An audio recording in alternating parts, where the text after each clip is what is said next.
Who will be the next offensive coordinator for the Dallas Cowboys? And what might the Cowboys offense look like going forward?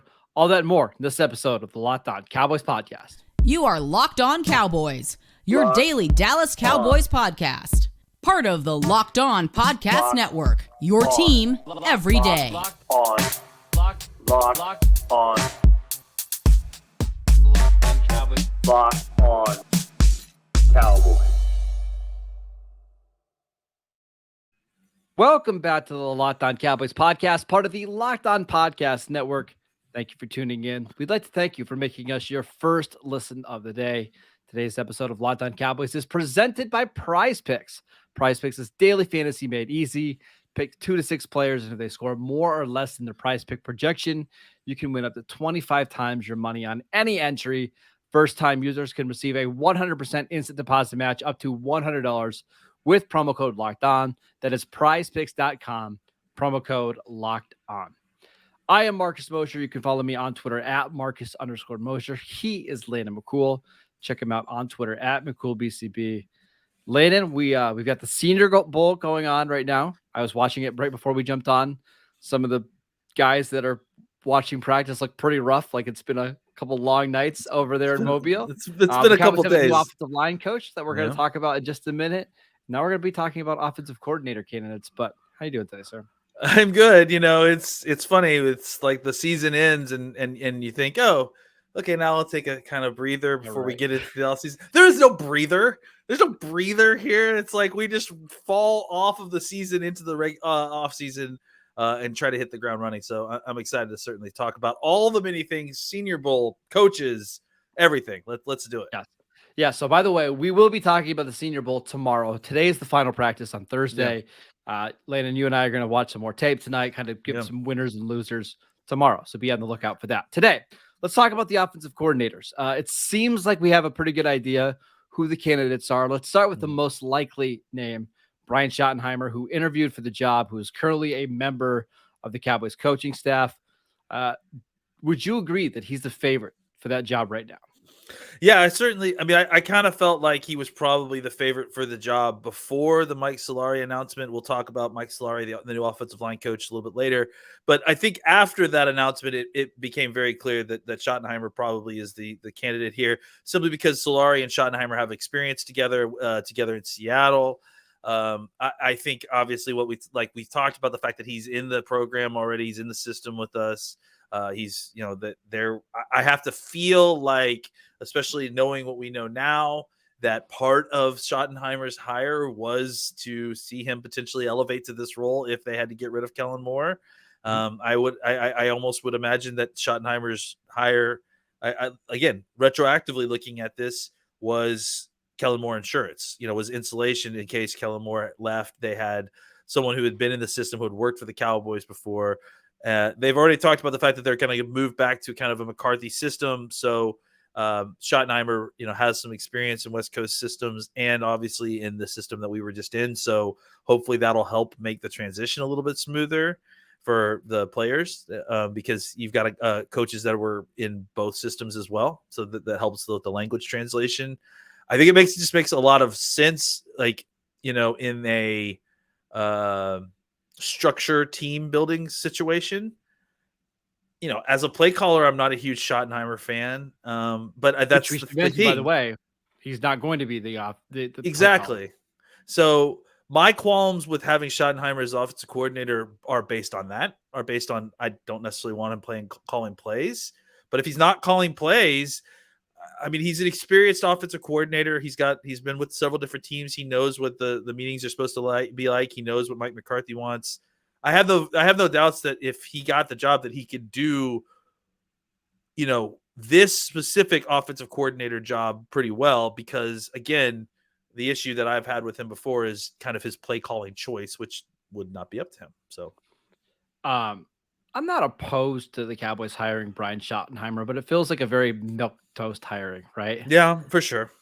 It's just, I think we'd be more excited if they got somebody young and kind of up and coming that could potentially be your next Kellen Moore or something like that. But it's probably just not going to be the case. And we talked about this on yesterday's show. Like, you're probably not going to attract those type of candidates if they're not going to call plays and if they're working under an offensive minded head coach. I was just gonna ask you, like, now that we know that Mike McCarthy is calling the plays, can you imagine a offensive coordinator that would actually come here and be the offensive coordinator that isn't anything other than milk toast? Because I guess that's where I'm at now, is that now that we know that McCarthy is calling the plays, like, maybe you get a young guy that you want to develop as an offensive coordinator, but I don't know that you're going to go out and get like an exciting name at offensive coordinator right now, because they're not going to be calling plays. Well, like they're like,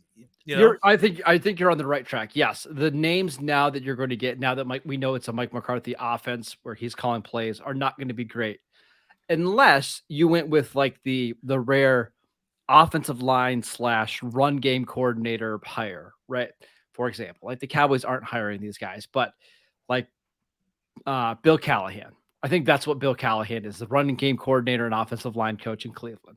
Or if you got a Greg Roman or a Mike Munchak. But as we're going to discuss later, the Cowboys have already kind of hired their offensive line coach. So what you probably need is just somebody with experience that can work with Dak on the fundamentals and the little fine technical parts of his game.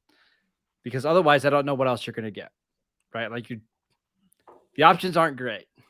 yeah, it's look, it's someone that you're delegating to kind of help run meetings. It's someone to help organize things, to be a kind of a leading voice, be your voice while you're being the head coach. Look, again, I'm not afraid. We shouldn't be afraid of having more coaches on the offensive side while Mike McCarthy is the head coach, because you want him to be able to delegate some of this stuff.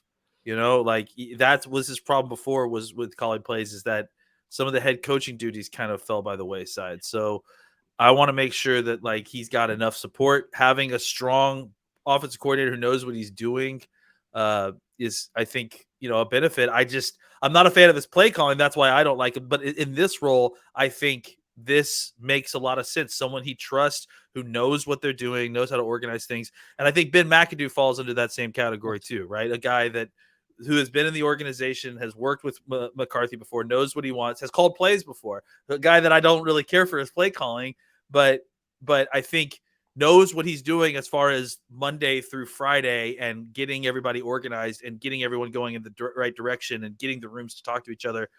I think that both of those two guys are more than qualified to handle that job. Yeah, and let's talk about Ben McAdoo and what he could bring to the Cowboys offense in 2023. Today's episode is brought to you by FanDuel. It's the only app that you're going to need at your Super Bowl party, because it's America's #1 sports book.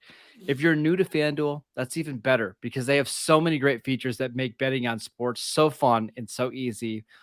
If you download the FanDuel app now, you can bet on Super Bowl 57 with a no sweat first bet. You're going to get up to $3,000 back in bonus bets if your first bet doesn't win. FanDuel lets you bet on everything from money lines to point spreads to who will score a touchdown, to who will score the final touchdown. Will there be a safety? Will there be somebody streaking on the field? Okay, I made that one up, but I'm sure FanDuel has bets like that. FanDuel app is safe, secure, and super easy to use. Best of all, you get paid instantly when you win. I know that won a bet last week, made a withdrawal, got a couple days later. It's absolutely fantastic. Join FanDuel today at FanDuel.com/lockedon to claim your no sweat first bet on Super Bowl 57. That is FanDuel.com/lockedon. Make every moment more with FanDuel, the official sportsbook partner of the NFL. We also want to let you know that Locked On is heading to the Senior Bowl. Get inside analysis from the hosts that cover the NFL's next generation in college, and find out which NFL draft boards these players will be climbing, all in one location. Subscribe to Locked On NFL Draft for nightly shows from the Senior Bowl. Check it out tonight, Thursday at 9 p.m. Eastern Time. All right, Layla, let's talk about Ben McAdoo, who was with the Cowboys in 2021 as a consultant. Seems like he was in a very similar role to what Brian Schottenheimer was. Very similar. Yeah. Does Ben McAdoo do anything for you? I think it's a similar situation, right? Like, I think I look, if we're comparing play callers, I probably would prefer Ben McAdoo to Schottenheimer. I think just I because would as of well. I think the more reliance on understanding the pass is important. I don't love a lot of his pass concepts, but I think he understands you have to pass to win. Um, I think it's very similar to Schottenheimer, right? Where you've got the benefit of A, having worked with McCarthy before, B, having worked at the Cowboys before, and C, understanding the system that they are currently working under, and where you're going, right? Like, and Yep. where we're going to end up with the McCarthy offense. So McAdoo even more well versed in what McCarthy wants to do offensively. So I think it makes some sense there. I don't know. I think they probably are equal at this point. I mean, I think they're very similar as far as what I think you're going to get out of them. Veteran coaches that aren't super old, but have had experience calling plays, have had experience as a head coach for one of them, and that they are good organizing coaches for kind of mid in the week. They're not necessarily going to inject a bunch of wrinkles that we've never seen before. They're not necessarily going to, reinvent the wheel offensively. But I think as far as getting everyone pointed in the right direction and getting everyone, kind of organized, they should be able to handle that.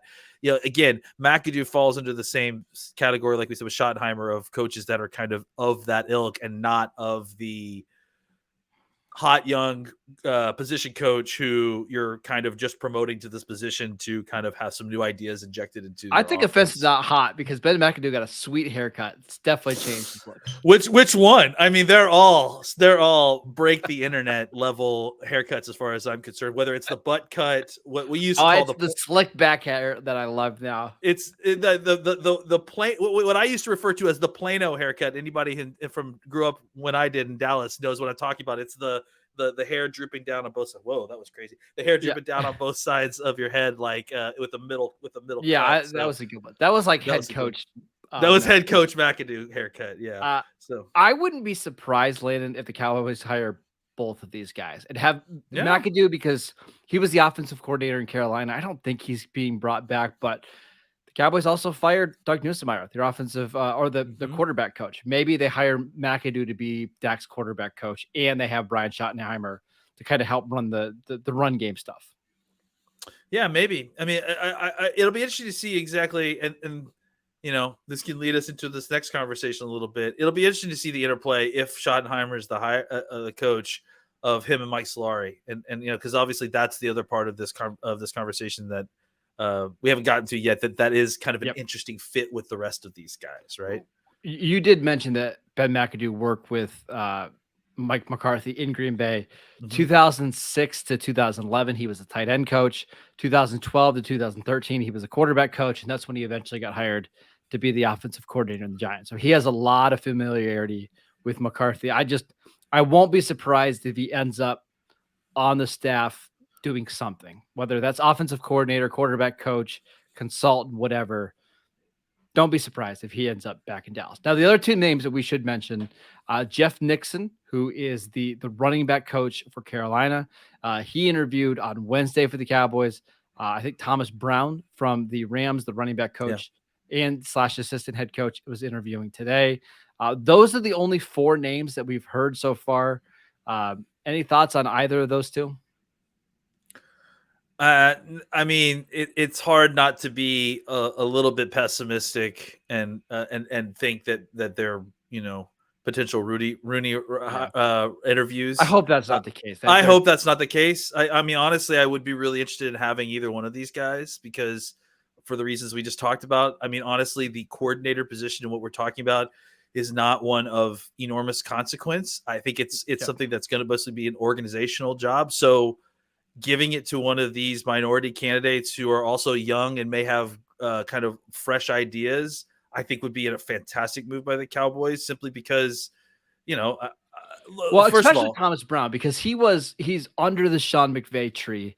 Yeah. And look how successful all of those guys have been in the NFL.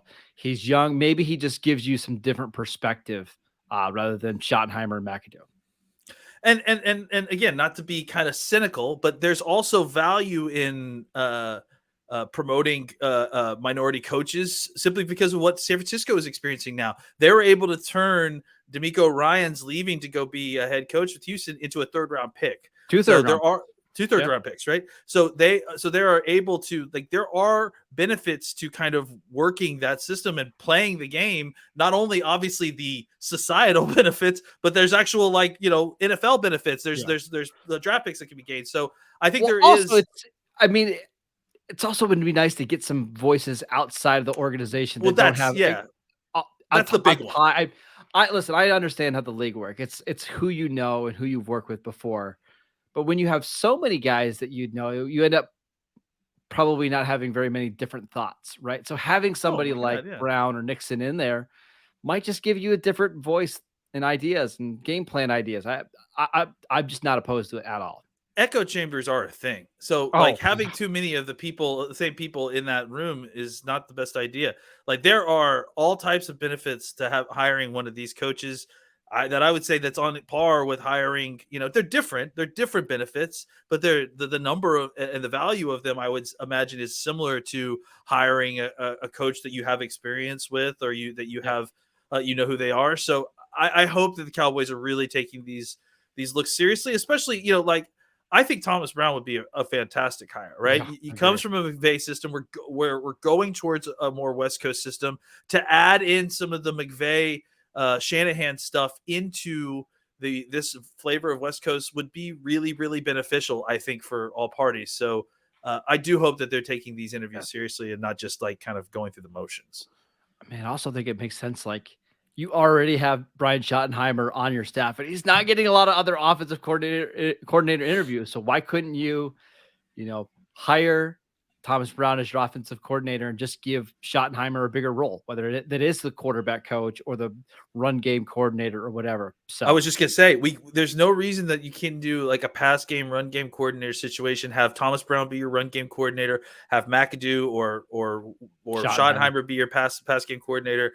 And honestly, that goes back to what I was just talking about, right? Like, I think we shouldn't be afraid if they hire extra coaches here to kind of help facilitate what is going to happen with McCarthy once he starts taking over play calling. It's going to pull him away from other stuff. So I think having more offensive coaches to kind of help facilitate practice so that he can do what he needs to get done as a head coach before we get into the play calling aspect of it, yes. I think that would be beneficial. All right. The Cowboys also hired a offensive line coach on Wednesday. Mm. We're going to talk about that next. Today's episode is brought to you by Prize Picks. Prize Picks is daily fantasy made easy. All you have to do is pick 2 to 6 players, and if they score more or less in their Prize Pick projection, you can win up to 25 times your money on any entry. No competing against other people. It's just you versus the projections available. Prize Picks offers projections on any sport that you watch. This includes NFL, NBA, MLB, NHL, PGA, college football, men's college basketball, women's college basketball, soccer, WNBA, esports, NASCAR, tennis, MMA, boxing, disc golf, Euro basketball, cricket, and more. Entries can be made in 60 seconds or less. It's that easy. They're currently operational in over 30 states and in Canada. Just download the Prize Pick app or go to prizepicks.com to sign up and play daily fantasy sports. First time users can receive a 100% instant deposit match up to $100 with promo code Locked On. That means if you deposit 100, Prize Picks will give you 100. You deposit 50, they'll give you 50. Don't forget to enter promo code Locked On at sign up for an instant deposit match up to $100. All right, Landon, the Cowboys hired new offensive line coach Mike Solari, who I actually didn't know a lot about until yesterday. You and our friend John Owning kind of schooled me on what's going on here. So please, the floor is yours. Tell us about the Cowboys' new offensive coordinator. This guy has been an offensive line coach longer than I've been alive. And to give you even more context to how long he's been an offensive line coach, he was a offensive line coach and special teams coordinator. I think maybe assistant special teams coordinator, if I remember, to Tom Landry in his, pretty sure, last season before Jimmy Johnson took over as head coach. So, yeah, this guy's been around for a while. He's been He's been a professional offensive line coach for a really, really long time. His last stint was with the post. I totally blanked on his name, but the kind of last few years of offensive line coach at Seattle Seahawks. He was the Cable. Cable. God, I couldn't remember Tom Cable's name for a second. He was the post Cable offensive line coach. And before that, he had been with San Francisco during their times with Harbaugh. He was part of the offensive line coach team that really kind of turned that group around. Yep. John and I spent a good portion of yesterday watching several different coaching clinic tapes of his and just kind of discussing his past and stuff. And I think the thing that really, look, when you talk about an old school offensive line coach, like there's a type, right? Like they have a very specific type, and they're, when you watch, I've watched a lot of these offensive line clinic tapes before, and always, the first thing they always talk about, because this is just who they are, right, is fundamentals. Let's get that base off. Let's get out of your stance quick, guys. Let's get hands on them. Okay. Good energy. Like that's the kind of stuff that you talk about. The first slide this guy wanted to bring up in his cool clinic, which is the offensive line, symposium that they have, was about motions and shifts. Before he even brought up anything about formations about fundamentals or about any of techniques or, anything like that, he wanted to talk about the value of using motions and shifts in your run game in order to create leverage and create angles. And to me, and to John and to anyone who's listening, I'm sure that was music to my ears. Like this clinic tape was from 2012 when he was a coach at San Francisco. And if you remember, back then they were on the cutting edge of what was happening offensively. Like a lot of what's happening now is kind of came out of a lot of what San Francisco was doing at the time. Yeah. Right. Look, I mean, a lot of this stuff has kind of very much been filtered into the offenses of the NFL at this point. This was a 10-year-old tape, but I think the point being, and this is what the point I made to John, in 2012, this guy was concerned mostly about making sure motions and shifts were part of his offense in order to gain the extra advantage in the run game. That sort of open-mindedness for a coach who even then was 60 years old, I think, maybe 60 plus years old.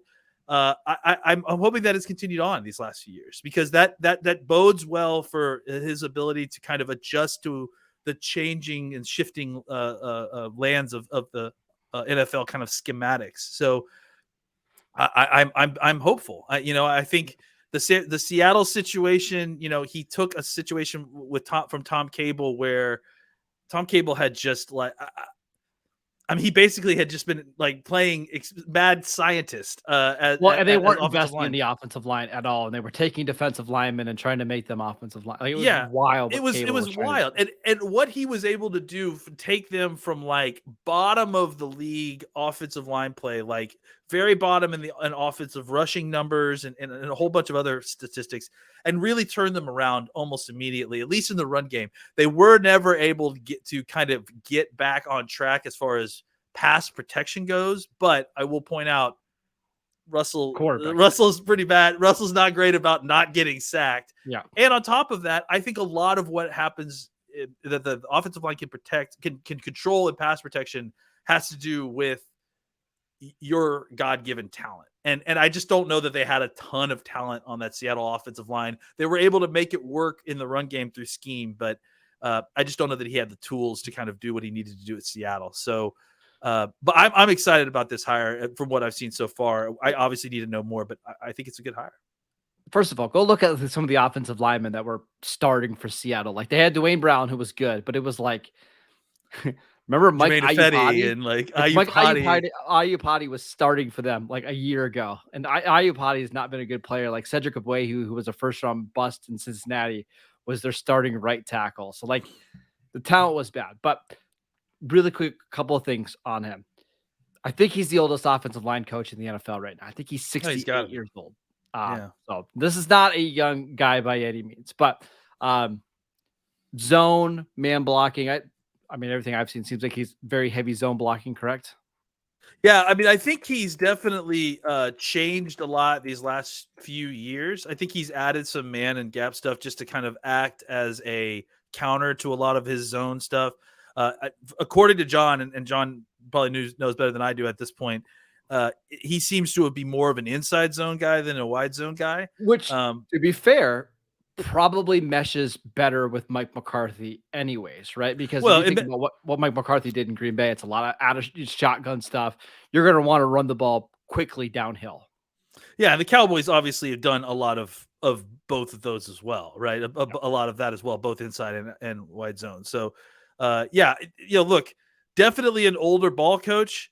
He's a contemporary and good friends with Dante Scaramucci. So, another guy that, like, if he was still coaching, Scarnecchia, I'm sorry, is another guy that you would absolutely take as your offensive line coach, even though he's 74 years old. So I don't know if age is going to be a problem here. I know that some of those older offensive line coaches are really good. And I think, other guys that we trust, like, I know that Manyweather likes him. Duke Manyweather likes him a lot. And I think so.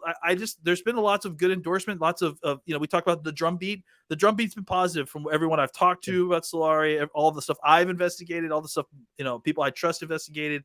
I've gotten pretty positive reviews about him so far. I reached out to somebody that knows offensive line play like the back of their hand, and they said very good hire. So obviously it's not Callahan, it's not Mike Munchak, it's not Dante Scarnecchia, but I think you could have done worse. And just a text I sent, upgrade over Philbin, and it was bleep. Yeah. So there you go. Yeah. That love that bleep. Yeah, absolutely. I tend to agree there too. I think especially as far as developing players and that sort of thing. And he's definitely going to be a serious upgrade there. All right. So there you go. That's all the latest news in the Cowboys offensive coordinator search and their new hire on the offensive line. We'd like to thank you for making Locked On Cowboys your first listen every single day. Subscribe to the Locked On NFL podcast and get daily conversations on the biggest NFL stories, plus in-depth analysis on the biggest games with NFL key predictions every Friday. And then on Monday, local insiders cover the weekend with game-to-game episodes. Locked On NFL, available on YouTube and wherever you get your podcasts. Again, Landon, you and I will be back on Friday to break down all the Senior Bowl tape from Tuesday, Wednesday, Thursday. So make sure you guys are tuning in for that. Go follow Landon on Twitter at McCoolBCB. I'm at Marcus_Mosher. We'll see you guys next time.